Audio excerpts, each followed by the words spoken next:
Hello everyone, welcome back to my channel. ನಾನಿವತ್ತು ಹಸುವಿನ ತುಪ್ಪನ ಮಾಡೋಣ ಅಂತ ಹೋಗಿದ್ದೀನಿ. ಅಂದರೆ ನಮ್ಮಮ್ಮ ಬೆಣ್ಣೆ ಇಕ್ಕಿಸ್ಕೊಂಡು ಬಂದಿದ್ದರು ಬೆಳಗ್ಗೆನೇ. ಅವ್ರಿಗೆ ಹುಷಾರಿಲ್ಲ ಅಂತ ಹೇಳ್ಬಿಟ್ಟು ಅವರು ನನಗೆ ಹೇಳಿದ್ರು, ನೀನೇ ಕರಗಿಸ್ಬಿಡು ಅಂತ ಹೇಳ್ಬಿಟ್ಟು. ಅದಕ್ಕೆ ನಾನು ಪಾಪುಗೆ ತುಪ್ಪ ಬೇಕಿತ್ತು, ಅರ್ಜೆಂಟಾಗಿ ಖಾಲಿ ಆಗಿಬಿಟ್ಟಿತ್ತು ನೆನ್ನೆನೇ. ಅದಕ್ಕೆ ತುಪ್ಪ ಮಾಡೋಣ ಅಂತ ಹೇಳ್ಬಿಟ್ಟು ಬೆಣ್ಣೆನ ಒಂದು ಪಾತ್ರೆ ಇಟ್ಟು ಹಾಕಿದ್ದೀನಿ. ಅದೆಲ್ಲ ಕರಗ್ತಾ ಇದ್ದೀನಿ ನಿಧಾನಕ್ಕೆ. ಜಾಸ್ತಿ ಮಾಡಿಬಿಟ್ರೆ ಸೀದೋಗುತ್ತೆ ಅಂದ್ಬಿಟ್ಟು ಸ್ಲಿಮ್ಮಲ್ಲೇ ಇಟ್ಕೊಂಡು ಕರಗಿಸ್ತಾ ಇದ್ದೀನಿ. ನಮ್ಮಮ್ಮ ಮಾತ್ರ ತುಂಬ ಚೆನ್ನಾಗಿ ತುಪ್ಪ ಕರಗಿಸ್ತಾರೆ. ನನಗಂತೂ ತುಂಬ ಇಷ್ಟ ಅವ್ರು ಕರಗಿಸೋದು. ಅವ್ರು ಕರಗಿಸೋ ತುಪ್ಪ ಒಂಥರ ಘಮ ಘಮ ಅಂತ ಇರುತ್ತೆ, ಅಷ್ಟು ರುಚಿಯಾಗಿರುತ್ತೆ. ಅವ್ರು ಕರಗಿಸೋ ತುಪ್ಪ ನಮ್ಮ ಹಸ್ಬೆಂಡ್ಗಾಗಿರ್ಬೋದು ಅಥವಾ ನನಗಾಗಿರ್ಬೋದು, ನಮ್ಮಣ್ಣ ಎಲ್ಲರಿಗೂ ತುಂಬ ಇಷ್ಟ. ನಮ್ಮಣ್ಣ ಜಾಸ್ತಿ ಊಟಕ್ಕೆ ಅಂದರೆ ದೋಸೆ ಇಡ್ಲಿಗೆ ಮಾತ್ರ ತುಪ್ಪನ ಯೂಸ್ ಮಾಡ್ತಾನೆ. ನಾನು ಮಾತ್ರ ಎಲ್ಲದಕ್ಕೂ ತುಪ್ಪನ ಯೂಸ್ ಮಾಡ್ತೀನಿ. ಇನ್ನು ಪಾಪುಗೂ ಎಲ್ಲದಕ್ಕೂ ತುಪ್ಪನ ಜಾಸ್ತಿನೇ ಯೂಸ್ ಮಾಡ್ತೀವಿ. ಅಮ್ಮ ಅದಕ್ಕೆ ಯಾವಾಗಲೂ ನಾನು ಅಮ್ಮ ಕರಗಿಸೋ ತುಪ್ಪನೇ ಇಷ್ಟಪಡ್ತೀನಿ.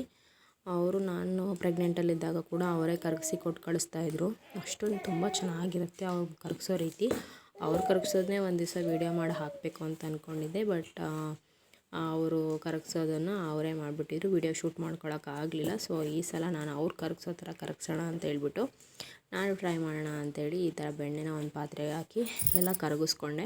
ನೋಡಿ, ಕರಗಿಸ್ಕೋದ್ಮೇಲೆ ಈ ಥರ ನೊರೆ ಎಲ್ಲ ಬರುತ್ತೆ, ನೊರೆ ಎಲ್ಲ ಫಾರ್ಮ್ ಆಗುತ್ತೆ. ಆ ನೊರೆ ಎಲ್ಲ ಸೈಡಲ್ಲಿ ಇದೆಯಲ್ಲ ಅದೆಲ್ಲ ಹೋಗಬೇಕು. ಅದೆಲ್ಲ ಹೋಗೋ ತನಕನೂ ಚೆನ್ನಾಗಿ ಕುದಿಸ್ಕೋಬೇಕು, ಆವಾಗಲೇ ತುಪ್ಪ ಚೆನ್ನಾಗಿ ಬರೋದು.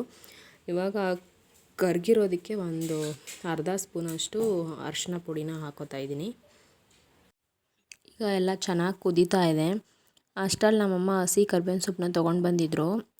ಅಂದರೆ ಇಲ್ಲೇ ನಮ್ಮ ಮನೆ ಹತ್ರನೇ ಸಿಗುತ್ತೆ. ಅದು ಒಣಗಿರೋದು ಹಾಕಿದ್ರೆ ಅಷ್ಟೊಂದು ಚೆನ್ನಾಗಿರಲ್ಲ ಅಂತ ಹೇಳ್ಬಿಟ್ಟು ಹಸಿದು ಹಾಕೋಣ ಅಂತ ಹೇಳ್ಬಿಟ್ಟು ಅದನ್ನು ಸ್ವಲ್ಪ ಚೆನ್ನಾಗಿ ಮುರ್ಕೊಂಡು ಹಾಕಿದೆ. ಅಂದರೆ ಮಧ್ಯೆ ಅರ್ಧ ಪೀಸ್ ಮಾಡಿ ಹಾಕಿದೆ, ಚೆನ್ನಾಗಿ ಬೇಯ್ಕೊಳ್ಳುತ್ತೆ ಅಂತ.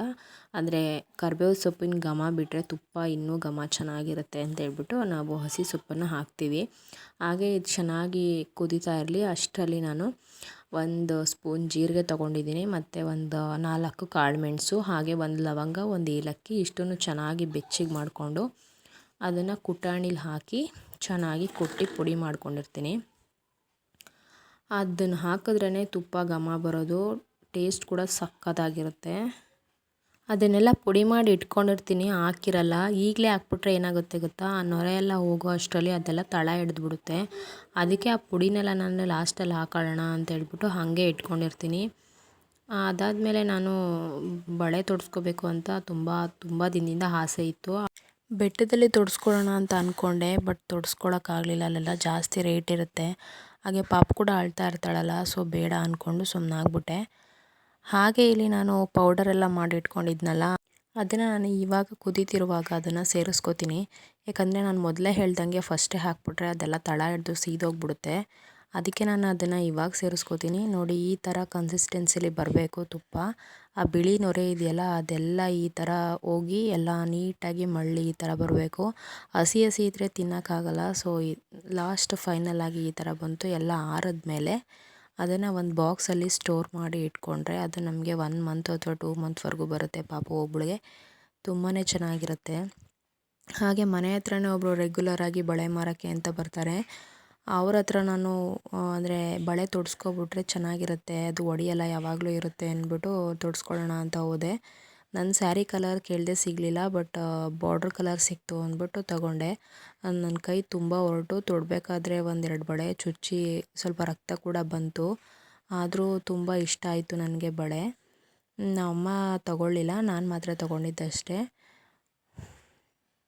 ಪಾಪುಗೂ ತಗೊಳ್ಳಿಲ್ಲ, ಅವಳ ಹತ್ರ ಆಲ್ರೆಡಿ ಇತ್ತು ಅಂತ ಹೇಳ್ಬಿಟ್ಟು. ನೋಡಿ, ಫೈನಲಾಗಿ ಈ ಥರ ಕಾಣಿಸ್ತಾ ಇದೆ. ನನಗಂತೂ ತುಂಬಾ ಇಷ್ಟ ಆಯಿತು ಈ ಥರ ಬಳೆ. ನಾನು ಮದುವೆಲಿ ತೊಡಿಸ್ಕೊಂಡಿದ್ದಕ್ಕೆ ಮತ್ತು ಇವಾಗಲೇ ತೊಡಿಸ್ಕೊಂಡಿದ್ದು ಸಖತ್ ಖುಷಿ ಆಯಿತು. ಹಾಗೆ ಸ್ಟಿಕ್ಕರ್ ತೊಗೋಬೇಕು ಅಂತ ಹೇಳ್ಬಿಟ್ಟು ಮನೆ ಒಳಗಡೆ ತರಿಸ್ಕೊಂಡು ನೋಡ್ತಾ ಇದ್ದೀನಿ. ನನಗಂತೂ ಎಲ್ಲ ಇಷ್ಟ ಆಯಿತು, ಬಟ್ ಸ್ವಲ್ಪ ದೊಡ್ಡದಾಗಿದ್ದರೆ ಚೆನ್ನಾಗಿರುತ್ತೆ ಸ್ಯಾರಿಗೆ ಅಂತ ಹೇಳ್ಬಿಟ್ಟು ಹುಡುಕ್ತಾ ಇದೆ. ಯಾವುದೂ ತುಂಬ ದೊಡ್ಡದಾಗಿರೋದು ನನಗೆ ಸಿಗಲಿಲ್ಲ. ನಮ್ಮಮ್ಮ ಯಾವುದೋ ಒಂದು ತಗೋ ಅವಣ್ಣ, ನೀನು ವೆಯ್ಟ್ ಮಾಡ್ತಾಯಿದ್ದಾರೆ ಅಂತ ಬೈತಾಯಿತ್ತು.